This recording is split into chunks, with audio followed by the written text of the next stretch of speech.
Good morning class. आज की class start करते हैं। प्रीवियस क्लास में हमने पढ़ा था कार्बनिक यौगिकों के आबंध के बारे में, जिसमें मैंने आपको सिग्मा और पाई आबंध के बारे में सिखाया था। अब आज हम स्टार्ट कर रहे हैं कार्बनिक यौगिकों में संकरण। संकरण वर्ड का मीनिंग पहले आपको संकरण पता होना चाहिए। संकरण का मतलब होता है हाइब्रिडाइजेशन। इट मीन्स कि किसी भी परमाणु के उचित ऊर्जा के दो या दो से अधिक कक्षक परस्पर मिश्रित होकर समान ऊर्जा तथा समान आकृति वाले दो या दो से अधिक कक्षक बनाते हैं। उस प्रक्रम को, उस प्रोसेस को हम संकरण कहते हैं। ठीक है। इसमें जो कक्षक आपस में मिश्रित हो रहे हैं वो एक समान ऊर्जा वाले या थोड़ा बहुत अंतर की ऊर्जा वाले होते हैं। जैसे S के साथ P, तो S और P आपके संकरण कर सकते हैं, और संकरण करने के बाद जो नई कक्षक बनती है उनको हम बोलते हैं संक्रमित कक्षक। अब कार्बनिक यौगिकों में जब संकरण होता है तो वह तीन प्रकार का संकरण शो करते हैं: sp3, sp2, sp।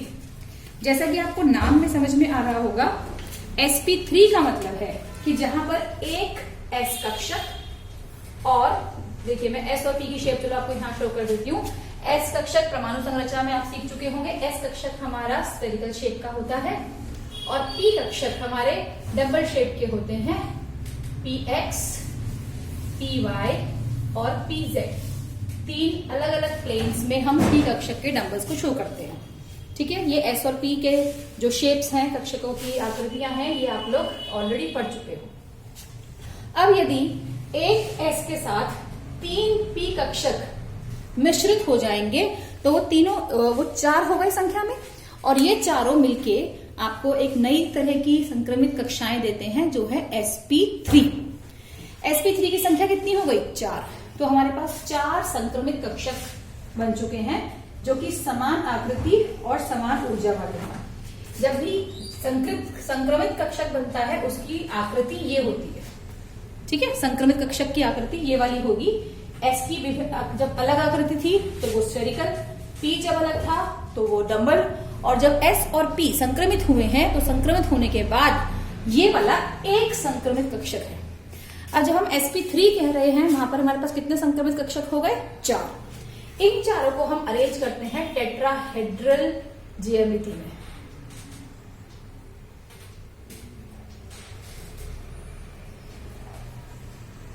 ठीक है। टेट्राहेड्रल कहने का मतलब है कि जब आपके पास किसी भी दो कक्षकों के बीच में टोटल 109.28 डिग्रीज का कोण होता है। ओके। देखो टेट्राहेड्रल में आपको दिखाती हूँ। टेट्राहेड्रल कहने का मतलब, मान लो ये मेरा कार्बन है। कार्बन अपने चारों तरफ जो 4 संक्रमित कक्षक उसके बने हैं वो इस तरह से अलाइन करेगा, इस तरह से, दिस वे। ठीक है। दैट मीन्स इसके और इसके बीच में अगर आप ये वाला कोण नापोगे तो वो होगा 109.8।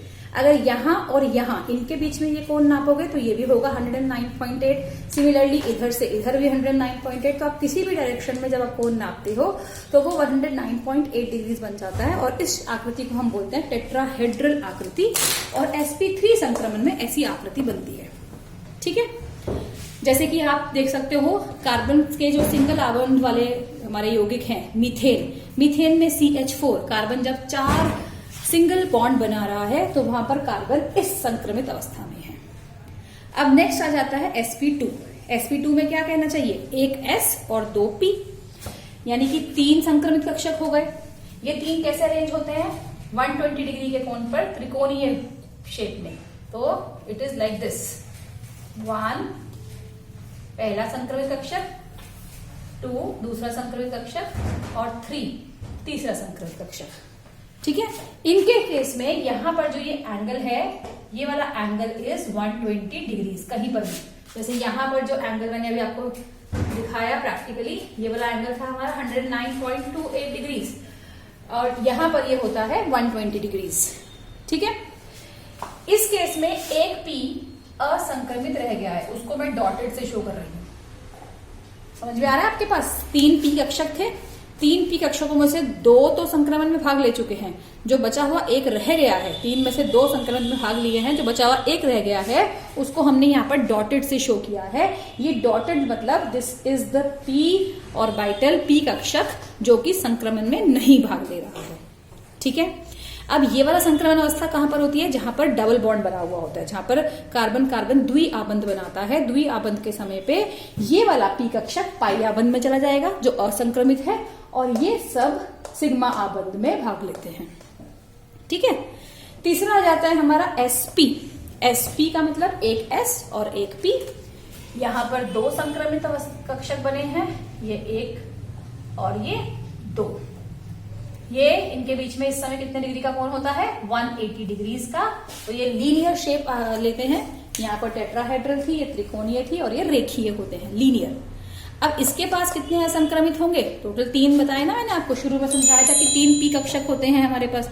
तो 3 पी में से 2 तो फ्री पड़े हुए हैं ना, क्योंकि एक ने ही तो भाग लिया यहाँ पे संक्रमण में। तो जो 2 पी असंक्रमित रखे हुए हैं उनको हम डॉटेड से ऐसे शो करेंगे, this is 1 and this is 2। अब ये वाली संक्रमण अवस्था कहां पर आती है? जहां पर कार्बन कार्बन के बीच में ट्रिपल आबंध बनता है, त्रि आबंध बनता है। वहां पर संक्रमित वाले तो सिग्मा आबंध में भाग लेंगे, और जो असंक्रमित वाले हैं वो दोनों 2 पाई आबंध बनाते हैं। ठीक है, याद करो मैंने आपको पीछे सिखाया था, जहां पर ट्रिपल बॉन्ड बनता था वहां पर 1 सिग्मा और 2 पाई होते थे। तो वो ये वाला केस है। 1 सिग्मा तो इसकी वजह से बनेगा संक्रमित वाले, जो संक्रमण वाले कक्षक हैं, और 2 पाई ये असंक्रमित वाले कक्षक भाग लेते हैं।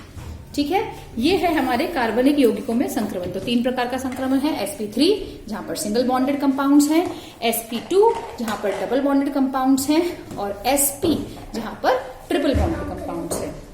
अब इन संक्रमण का प्रभाव क्या होता है? पहला प्रभाव है आबंध ऊर्जा, आबंध की लंबाई पर। देखो, जब हमारे पास कार्बन कार्बन सिंगल बॉन्ड जहां पर बन रहा है, कार्बन कार्बन सिंगल बॉन्ड वालों की आबंध की लंबाई है 154 पाइकोमीटर्स।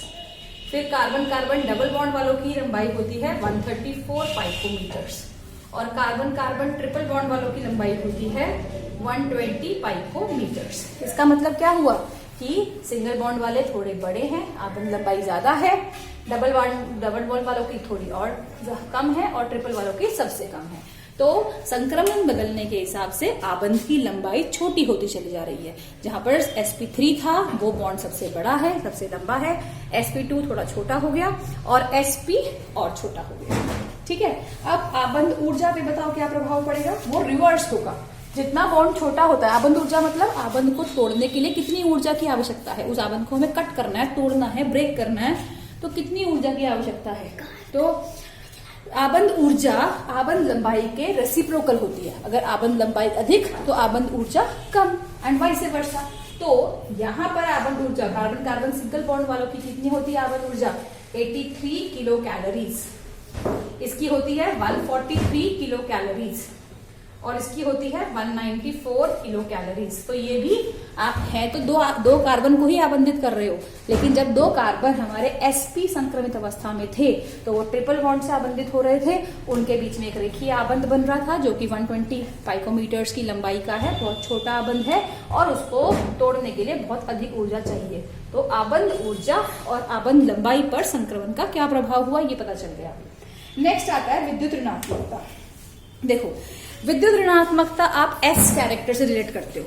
जितना ज्यादा S भाग होगा, S का प्रतिशत होगा, उतनी ज्यादा विद्युत ऋणात्मकता होगी।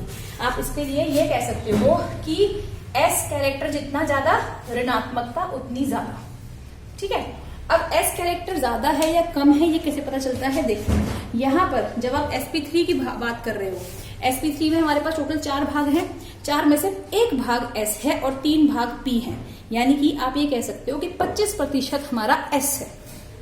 ठीक है, जब आप यहाँ पे बात करते हो sp2 में 3 भाग हैं, 3 में से 1 S है और 2 P है, तो अगर आप रेशियो निकालोगे तो वो रेशियो कितना हो जाएगा? 1/3, दैट मीन्स 33.3%।